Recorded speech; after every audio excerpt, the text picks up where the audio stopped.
And naturally, I'm a Tottenham man, obviously. I can reflect back to being a player with and manager of some of the finest players that have ever been in the game. The place is fantastic, the tradition of this club. To be the manager of 3 cup-winning teams here, I'm so lucky, it's untrue.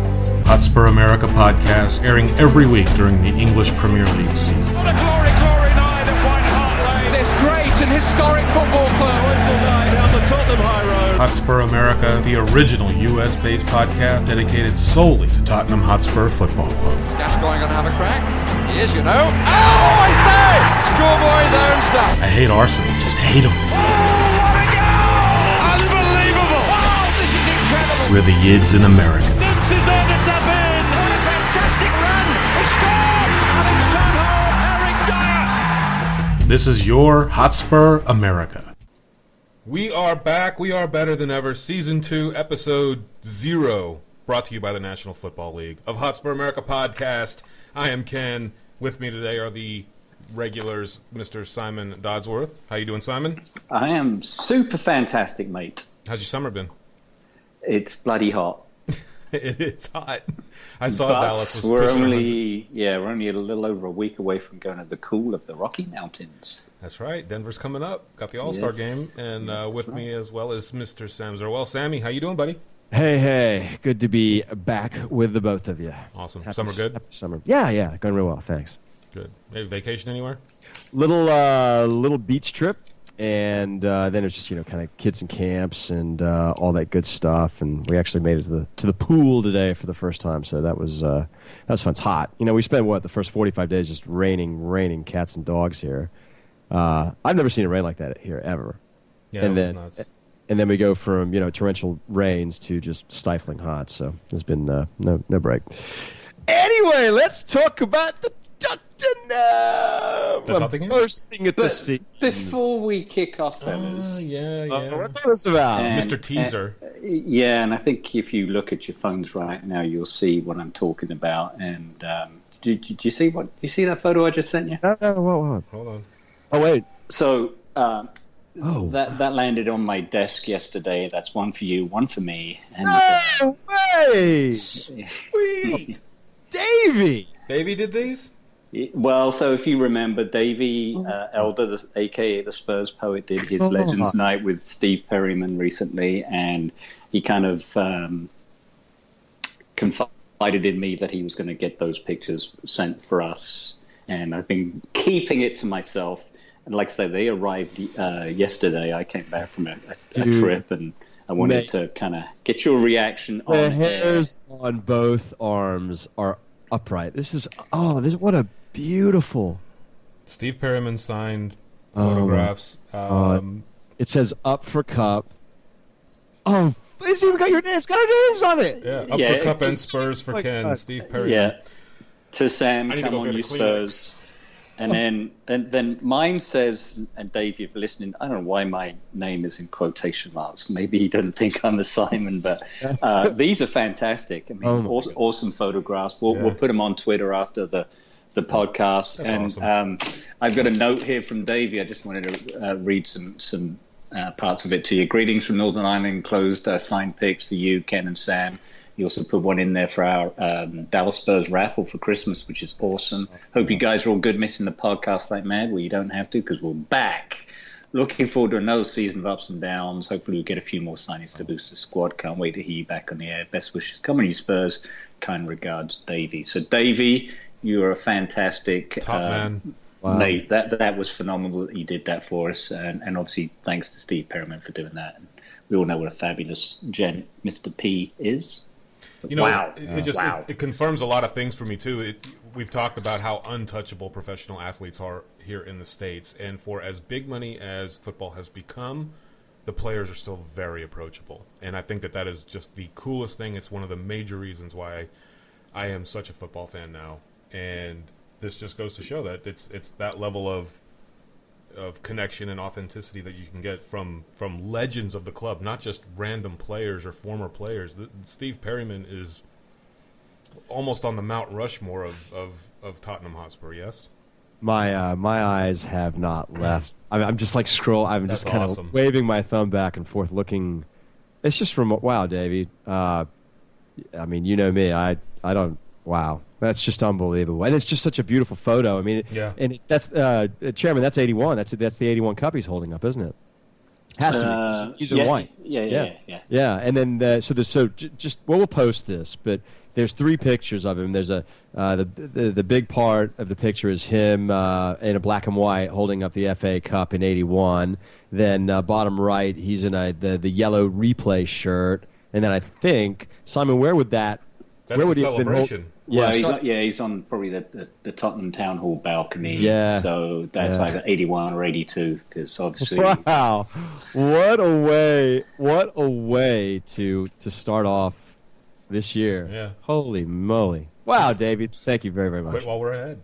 I have nothing on this. I'm looking around my walls. I have nothing on this wall, and now I do. Yeah, holy moly! Thanks again. For those of you that don't know, Davey is at the Spurs Poet. If you get a chance and do not, for whatever reason, you've been living under a rock, have him on your Twitter accounts or Facebook. Please go find him and support his page. He writes a lot of really good individual stories about players in our history and whatnot as a club.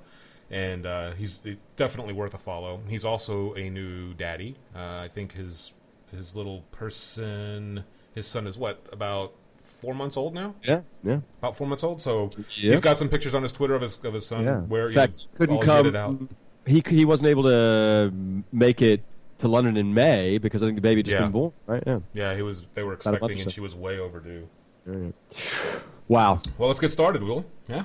Shall we? Let's talk about, I guess we'll start with ins and outs. You have to. We'll get to the stadium thing, and we know that that's on everybody's mind. I've seen a lot of requests on Twitter. I've had kind of a quiet summer and very busy individually. I moved out of the state of Texas into Missouri, and for those of you over there, that's like leaving London and moving to some little township in the middle of the Midlands of 8,000 people. You moved to Grimsby. Okay, I'll take your word for it. Dear God, I hope nobody from Grimsby listens to this. But half the town listens. Is that a good analogy, Simon? No, it's probably not. Yeah, that's pretty good. Somewhere up there in that Lincoln, Grimsby area. Yeah. I'm now a sheep herder in Lebanon, Missouri. But we will talk about the stadium. We did have a lot of requests on Twitter. They want to get the American reaction to this whole National Football League thing, and we've already kind of toyed with it a little bit, saying that the podcast is brought to you by Roger Goodell and the NFL. But we will definitely touch on that. Let's talk about our signings. We'll get to the sales later because there's a lot of still speculation on some players, and we want to spend a little bit more time on that. We have beefed up the back line. For the most part, aside from Toby, I think we have better backups, is my take on it, with Trippier and with Wimmer.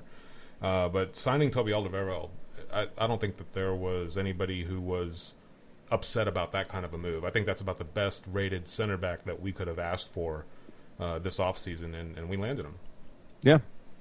No. And I think he offers a bit more going forward as well than maybe some of the other guys who just didn't cut the grade. And I think the key here is we've identified what was clearly our biggest opportunity last year, and that was our defence. Yeah. It was Keystone Cops at times, and I applaud Mitchell and Poch for going out there and doing this. Mm-hmm. Yeah.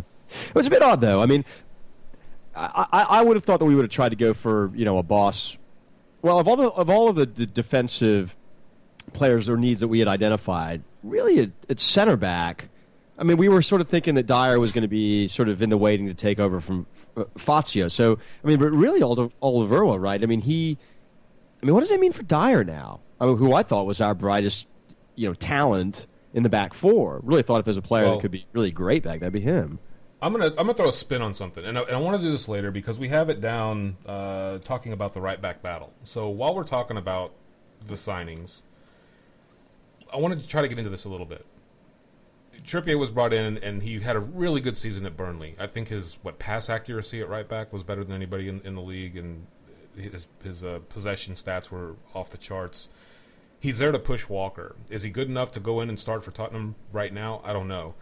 But just like Vertonghen doesn't play center back for Belgium, he plays left back. Alderweireld plays right back for Belgium. He does not play center back. So, in a pinch, if Walker, his health has not been the best of late, Is Trippier coming in and playing right back with Alderweireld at center back the best option, or do you slide him out to play right back and put Dyer in at center back? Is that your best option? Should Walker go down with another injury or suffer a little bit like he has this past year? Well, I'm unsure, but I always find value in players that can do a number of different things for you. And to your point, I don't know. I don't know whether those are options or not. Well, I don't know whether they're the best options or not, but they're options. And they're options because he's that good of a player and he's somewhat multifaceted. So, he wasn't what I thought was like. I didn't think that was really a direct need for us. I really felt like, a right back was.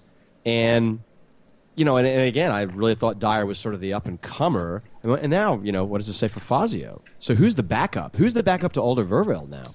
I think you're going to see, particularly in the cup competitions, you're going to see Wimmer and Dyer starting at centre-back, and Jan and Toby should be the centre-back starting pair for the Premier League. Mm-hmm. And I think you find that most fans will probably look at that with Rose and Walker on the outside. I think we see, and everybody is probably looking at last season, seeing the Davies-Rose exercise and how, Rose, excuse the pun, rose to the challenge of Davies after his spot when he really didn't have anyone there before, because it certainly wasn't going to be Benny. Right. And Rose was arguably our best defender, which we wouldn't have said that a season before. So is the thinking that Trippier is going to come in and push Walker, who, let's face it, for half the season, or more than half the season, he didn't play, and when he did, he still didn't look like he was 100% healthy. If he's got, and we've seen the preseason photos, he seems to be having a good preseason so far, and if he comes back healthy and strong and looking like the Kyle Walker we know, then you're right. What does it say for Trippier? Does he become the starting right back in the Cups? And it means we don't have to fret probably about going out early in the Cups. We should do well in the Cups because I think we've got 8 solid defenders, and Fazio, if we keep him, he's cover. You know that you can put Dyer on the right if we have an issue. You can put Jan or Toby on the left if we have an issue. So the good thing is the interchangeable parts, as you alluded to earlier, Ken, gives us a lot of options there, whereas it was so patchwork at times last season, and it showed in our results. And, we're not going to go and score 4 or 5 goals and, not be a concern if we let in a couple at the back. But if we let in a couple at the back, it's a 2-2 draw, a 2-1 loss in most instances. So I think that's a great start. I'm a little nervous that we haven't done much with the midfield, and we're still crying out for that second striker because jury is well and truly out on Adebayor, and Soldado. That doesn't look like it's going to win well for him either, which is a shame. That is a shame, actually. Because I know a lot of people like Soldado, as do I, and they say he's absolutely unstoppable in training. And when you put him on the pitch in a Premiership game, nothing happens, or the worst possible. But you can go back to when we compare him. He was at Valencia, right? It's so long ago, I've forgotten. Yep.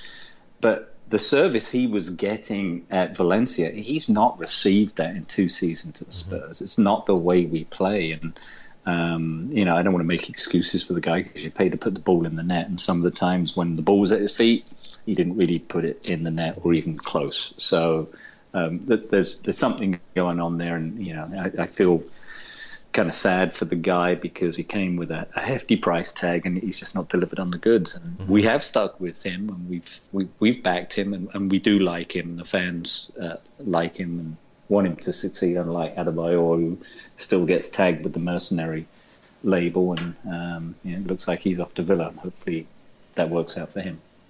Let's hope. Yeah, I didn't know whether Soldado. I mean, when we did all that transfer window analysis way back when, I think we identified him as somebody certainly to sell. But one of the things that I'm somewhat confident about after all of I've read and all the people that I've interacted with this window is that he didn't cost us $26 million. First of all, it cost us 13. So we're not going to be faced with this gigantic loss. We're certainly going to take a loss on him. But I think the wages are the biggest issue. And then the other issue is I don't think there's really that many clubs that have shown interest. So with the lack of sort of substantive stories linking him with somebody that appeared to be real, it seemed like maybe he wasn't going to go, but now he's not training with the team. He's on holiday. So he and Adebayor are both, I mean,